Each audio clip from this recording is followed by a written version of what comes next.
કેમ મહિલાઓને કામ કરવું પડે છે? શું આ પ્રશ્ન તમને નાનો લાગે છે?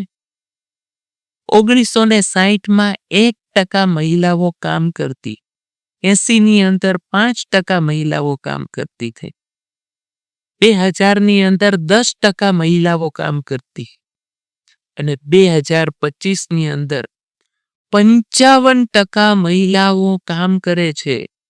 એ ચાહે ઘરમાં કંઈ કામ કરે છે, કે એ ચાહે નોકરી કરે છે, કે એ કોઈ પ્રોફેશનલ વર્ક કરે છે, કે એ કોઈ બિઝનેસ કરે છે, પણ એને ક્યાંકથી ને ક્યાંકથી કમાવવું પડે છે.